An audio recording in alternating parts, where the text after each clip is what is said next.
मेरा नाम है श्री दिगंबर पूर्णम गिरी। जब मैंने शास्त्र पढ़ा और उसमें यह आया कि जब महाप्रलय होगी तो 12 सूर्यों का ताप इस पृथ्वी पे गिरेगा जी। और मैंने आंख खोल कर देखा तो एक ही सूर्य दिख रहा है, 11 और नहीं दिख रहे।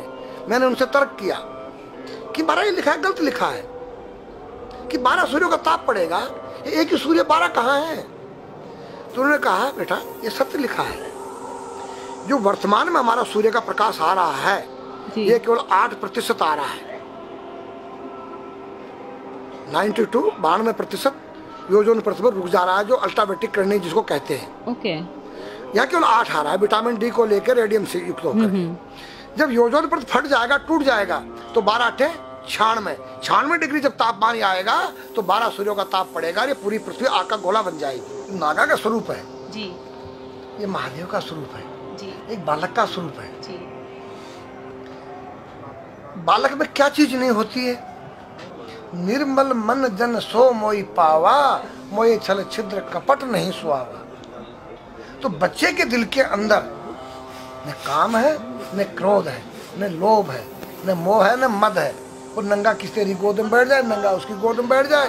तो नागा का रूप एक बालक का स्वरूप होता है जिसके अंदर से विकार रहित हो जाए, उसका नाम नागा है, सन्यासी है, संन्यासमया, तीनों गुणों से रहित हो जाना। ये जो गांजा भांग है ये क्या करता है? तुम्हारी मनोशक्ति को जो है बुरे कामों से डरा देता है। या तो कोई यूज करके देखे। दारू जो है वो तुम्हारी मनोशक्ति को उत्तेजित करता है, पिछली बातों को याद दिलाता है। दूसरा तुम्हारी जो है भांग गांजा तुम्हारी काम वासना को जो है दबा देता है। तो नारी के नंगे स्वरूप को 5 व्यक्ति देख सकते हैं। मेरे पास एक डिश है और जो चुटिया होती है एंटीना है, जो तुम्हारे जो यहाँ से कुछ तरंगे बाहर को जाती हैं, कुछ अंदर को आती है। 5 कर्मेंद्री, 5 ज्ञानेंद्री, 10 रथ के घोड़े हैं और बुद्धि रूपी उसमें लगाम है और ज्ञान रूपी चाबुकर बोलने वाला इसमें स्वयं सारथी कृष्ण है। तो आज हमारी संस्कृति बदली गई। ये आज हमारे लड़के लोग खड़े होकर पेशाब कर रहे हैं। ये हमारी संस्कृति नहीं है। न मुसलमानों की संस्कृति है, न हिंदुओं की खड़े होकर पेशाब करना। जैसे अगस्त मुनि ने 3 चलू में समुद्र पी दिया। मैंने पूछा महाराज वो मामा जी का कितना बड़ा पेट था? वो पृथ्वी पे रहता था, क्या पृथ्वी से बड़ा था उसका पेट जो सारे समुद्र पी गया? मैंने कहा नहीं बेटा, वो एक साइंस थी, उस काल की वैज्ञानिक थी। उन्होंने ऐसा केमिकल डाल दिया कि पानी के 2 भागों में बढ़ गया, H2O हो गया और वो आकाश में उड़ गया। आज का जो नौजवान है ये साइंसवादी है, ये हमारी भौतिकवादी और जो हमारी धार्मिक आध्यात्मिकवाद को नहीं मानेगा। इसको तुम साइंस के द्वारा अध्यात्मवाद को मनवाएगा तो मानेगा। जैसे मैं सूर्य को जल देख करके मैं हर बीमारी का इलाज कर देता हूँ। बताओ कैसे? कैसे बाबा? सूर्य उदय हो रहा है, ये जैसे सूर्य मान लो इसको जी, और मैं यहाँ खड़ा हूँ तो हम दोनों एक ही डिग्री पर हैं जी, सीधा। इसकी जो किरण आ रही है वो सीधी आएगी। जी, मैंने स्नान किया जी, मेरा बदन गीला है जी, और मैंने तांबे के लोटे में जल भरा तो तांबा कॉपर है, कॉपर में जब जल भर गया तो कॉपर वाटर हो गया। राइट। और मैं अपने सिर के ऊपर से गिराया जी, और सूर्य का प्रकाश उसमें विटामिन डी रेडियम को लेकर टकराया जी, तो क्या बनेगा? रेनबो बनेगा, इंद्रधनुष बनेगा, 7 कलर बनेंगे। जो हमारे 7 कहते सूर्य के 7 घोड़े हैं। अब उसको जो हरा रंग है क्लोरोफिल का है, जो पत्तियों में पाई जाती है, विटामिन डी और रेडियम से लैस है। वो मेरे मस्तक पे, मेरी आंख पे, मेरे कंठ पे, मेरे हृदय पे, मेरे फेफड़े पे, मेरे लीवर पे, मेरे पित्त पे, मेरे आमाशय पे, मेरे गुर्दों पे जब वो गिरेगा क्या करेगा? ऐसे 6 रंग कलर और बचे हैं, बैंगनी है, ऑरेंज है, नीला है। तो ये क्या करेंगे? किस चीज के प्रतीक है? जब हरा रंग क्लोरोफिल का है और डॉक्टर कहता है हरी पत्तियां खाओ, सब्जियां खाओ, उसमें आपको आयरन मिलेगा।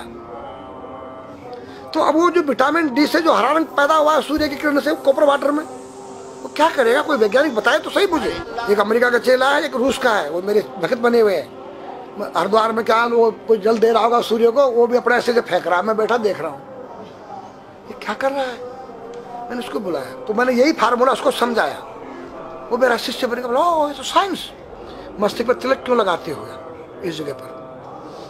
पहले लगता है पीला, फिर लगता है लाल, फिर लगता है सफेद। 3 कलर क्यों लगते हैं? काला क्यों नहीं लगता? चौराहे पे 3 बत्तियां हैं जी, देखा होगा जी। लाल क्यों है? फॉर डेंजर स्टॉप, खतरा है, या डेंजर, खड़े हो जाओ, खतरा है। जी।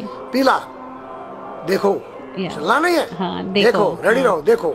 और सफेद चल सफेद सफेद तो यहाँ है उसमें ना, हाँ चावल लगा रखे हैं ना मेरे सफेद, हाँ हाँ वहाँ हरा है, वहाँ हरा है, रेडी टू गो। गो या हरा गो है, जी। नहीं सफेद अगर युद्ध हो रहा है, गोलियां चल रही है, सफेद झंडा लहरा दिया जाए, पीस, शांति का प्रतीक है। चावल ठंडा होता है। और हमारी यहाँ पर सुषुम्ना नाम की नाड़ी है, जी। लाल कलर है कि तुम इस योग सहयोग में आकर तुम बैठ सकते हो कि नहीं, ये माहौल तुम्हारे योग्य है या नहीं, या जुआ चल रहा है या शराब पी जा रही है, क्या तुम बैठ सकती हो? देखो पीला कलर है, देखो, आना नहीं जाना नहीं, देखो ओ खतरा है या ठीक नहीं है, चलो। और सफेद शांति, जी। क्या यहाँ शांति है, बैठ सकते हैं। तो ये हमारी जो है संस्कृति में एक वैज्ञानिक है।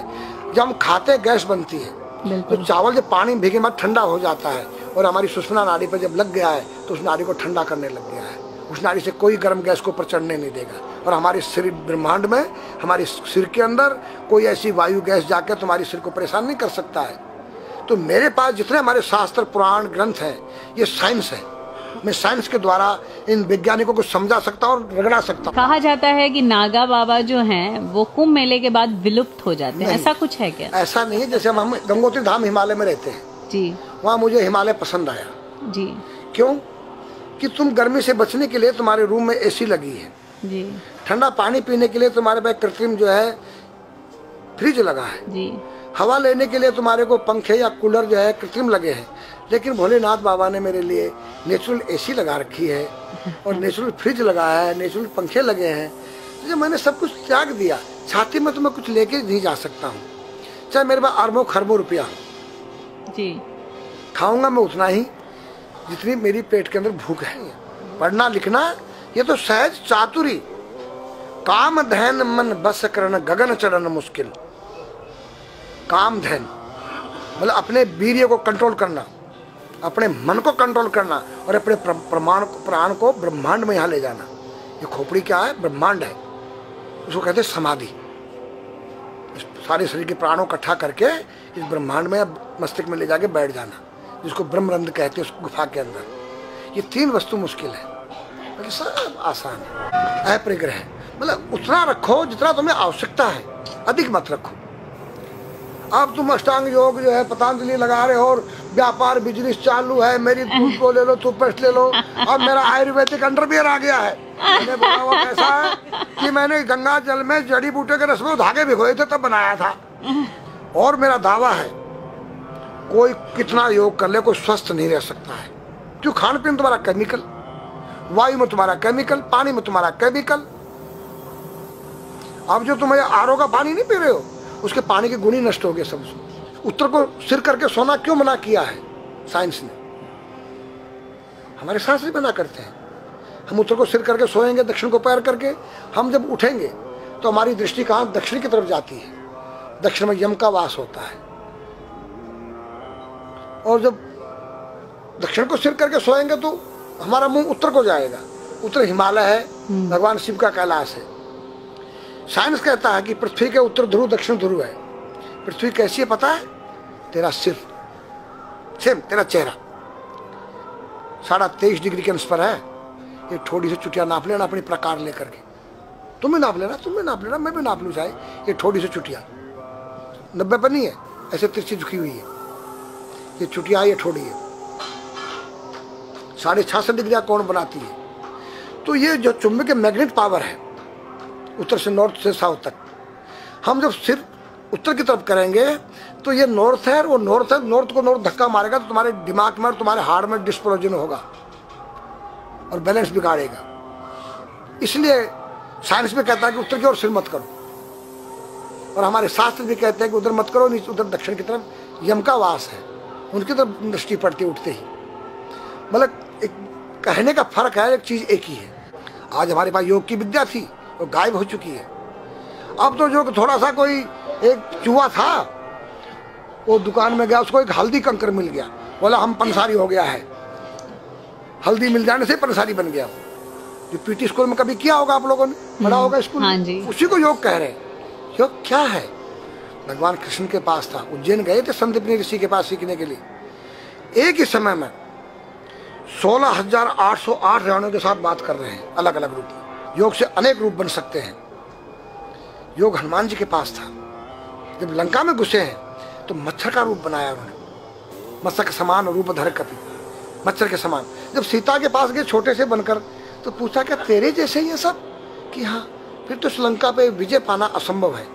तो हनुमान ने पहाड़ का जैसा रूप दिखाया, हिमालय जैसा, सर्जविन करना, अपने प्राण को निकाल के मुर्दे में डाल देना, उसको प्रकाया प्रवेश कहते हैं, जो आज है ही नहीं, लुप्त हो गई।